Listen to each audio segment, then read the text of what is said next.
Hello friends, hi, thank you so much for visiting here. My name is Advocate Kavita. Friends, hope so you all are doing good.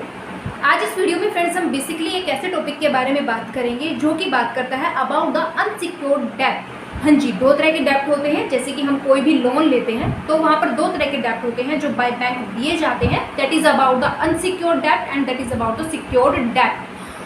एक secured डेब्ट होता है, एक unsecured डेब्ट होता है। Unsecured डेब्ट जो होता है बेसिकली आज हम इस वीडियो में उसी के ऊपर फोकस करने जा रहे हैं। मैं सिक्योर्ड डेब्ट को लेकर एक अनदर वीडियो है उसका पार्ट आपके सामने लेकर आऊँगी, लेकिन जो मेजर एस्पेक्ट इस वीडियो का है वो यही है कि अगर आप अनसिक्योर्ड डेब्ट है जो लेते हैं तो उसके अंडर आपको किन पेनल्टीज़ का सामना करना पड़ सकता है अगर आप डिफॉल्ट हो जाते हैं उसको रीपे करने में।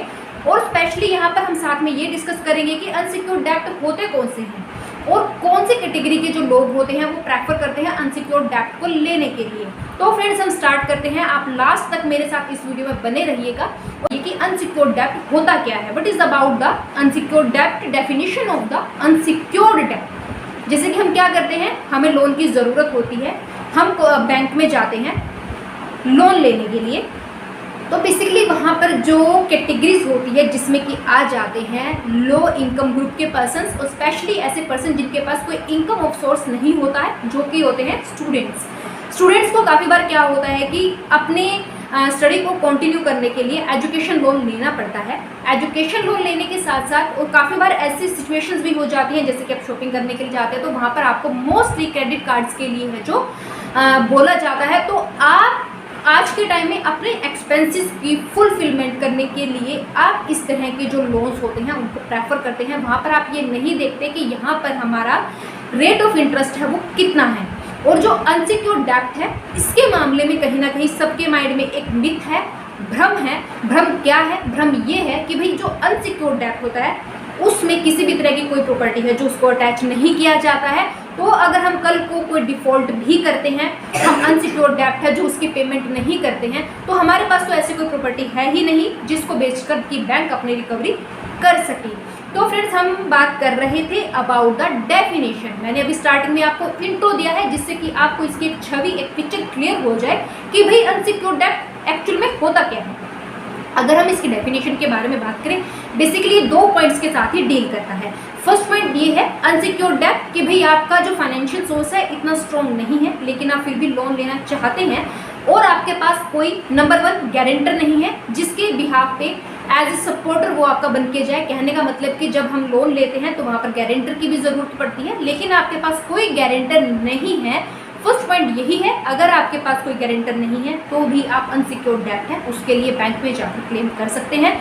और अनदर पॉइंट यहाँ पर ये आ जाता है, अगर आपके पास किसी भी तरह की कोई भी कोलेटरल प्रॉपर्टी नहीं है जो कि बैंक उसको गिरवी रख कर आपको लोन प्रोवाइड करवा सके। अनसिक्योर्ड डेब्ट के केस में इस तरह की कोई भी प्रॉपर्टी है जो आपको वहाँ पर बैंक को गिरवी रखने की ज़रूरत नहीं होती है एज ए कोलेटरल सिक्योरिटी कि भाई अगर इन फ्यूचर आप डिफ़ॉल्ट करते हैं तो बैंक आपकी उस प्रॉपर्टी को सेल करके अपनी लोन की रिकवरी कर सके। तो फ्रेंड्स ये बात होगी about the definition of the unsecured डेब्ट। अब हम बात करते हैं कि भाई इसमें किन कैटेगरीज के पर्सन हैं जो सबसे ज़्यादा क्लेम करते हैं।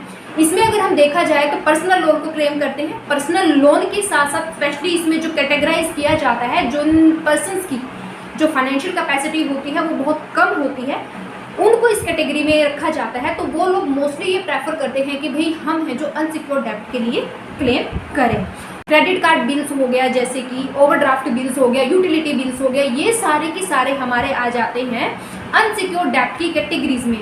तो अनसिक्योर्ड डेब्ट की कैटेगरीज में आने के बाद अब यहाँ पर क्या होता है, जैसे कि आपने लोन ले लिया, मैंने अभी आपको डेफिनेशन बताई, ना वहाँ गारंटर की ज़रूरत है ना वहाँ किसी प्रॉपर्टी की ज़रूरत है। मैंने डेफिनेशंस के अंदर कैटेगरीज बताई हैं कि भाई किन कैटेगरीज के पर्सन है सबसे ज़्यादा है जो अनसिक्योर्ड डेब्ट के लिए क्लेम करते हैं और क्यों क्लेम करते हैं मैंने आपको ये भी बताया। अब यहाँ पर बात आ जाती है कि बहुत सारे लोगों के माइंड में ये होता है कि अगर हम अनसिक्योर्ड जो डेब्ट है उसकी पेमेंट नहीं करते हैं then we are not liable to repay back और we are not liable to any type of the penalty also.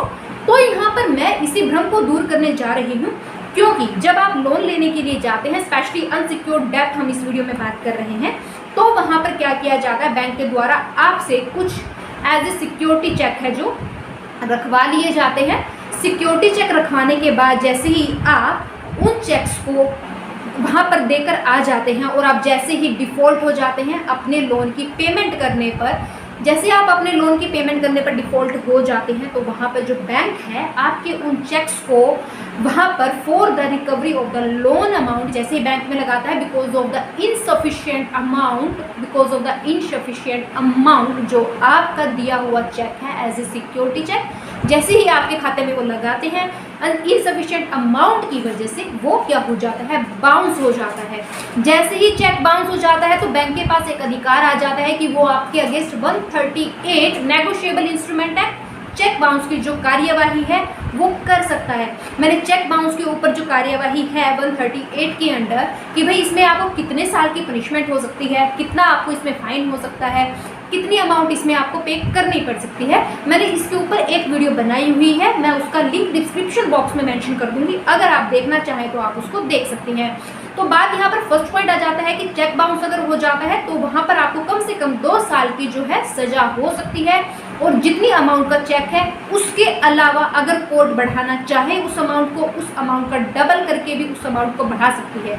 लेकिन बात वहीं पर फिर आ जाती है, आपके पास देने के लिए कुछ नहीं है तो भी आपको वहाँ 2 साल की सजा काटनी पड़ेगी, और साथ में in default of the non payment of fine and the amount आपको उसके लिए भी अलग से in addition to the main imprisonment आपको वहाँ पर सजा काटनी पड़ सकती है। अब फ्रेंड्स हम यहाँ पर बात करते हैं अनदर पॉइंट के बारे में, सेकंड पॉइंट के बारे में। सेकंड पॉइंट ये है, जैसे ही आप अपनी EMI भरने में सक्सेसफुल नहीं हो पाते हैं, आप है जो लोन की रिकवरी, आप लोन को रीपे बैक नहीं करते हैं, तो बेसिकली आपका जो क्रेडिट स्कोर होता है आपके क्रेडिट वर्दीनेस के ऊपर ही आपको ये लोन प्रोवाइड किया जाता है without any collateral security by bank. लेकिन जैसे ही आप पेमेंट नहीं करते हैं लोन की तो जो आपका क्रेडिट स्कोर है बाय द बैंक उसमें गिरावट आनी शुरू हो जाती है, जो उसका रैंक है आपका वो गिरना शुरू हो जाता है। तो इस तरह से उसमें गिरावट आने के बाद जैसे ही आपको स्कोर लो होता चला जाता है, आप अगर इन फ्यूचर जाकर किसी भी लोन के लिए क्लेम करते हैं तो आपको जो अदर बैंक्स हैं, अदर फाइनेंशियल इंस्टीट्यूशंस हैं, वो आपको लोन प्रोवाइड करवाने में आपकी हेल्प नहीं करते हैं। तो इस तरह से आपके ये जो लोन लेने की जो एक क्रेडिट वर्दीनेस थी जिसको देखकर लोन दिया जाता है उस पर बहुत ज़्यादा इफेक्ट पड़ता है।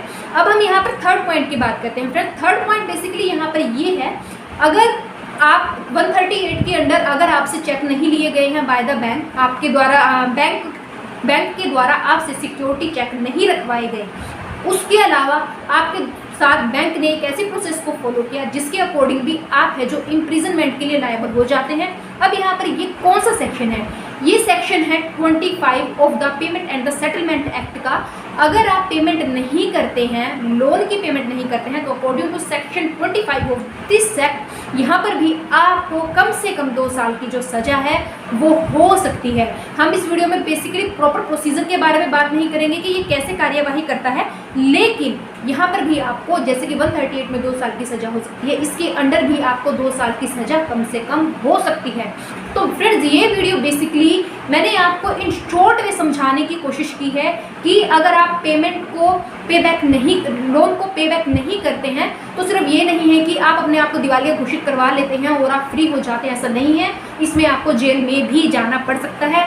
तो आप अपने लोन को इस तरह से प्लान करें कि आप proper time to time EMI भर कर आप अपने आप को इम्प्रिजनमेंट से बचा सके। तो ये मेजर फैक्ट्स हैं मैंने इस वीडियो में कवर किए हैं। मैं डिटेल में फिर इससे रिलेटेड अभी कुछ एस्पेक्ट बाकी हैं, मैं ट्राई करूँगी आपको फिर अनदर वीडियो में बनाने की, आपके सामने लेके आ पाऊँ।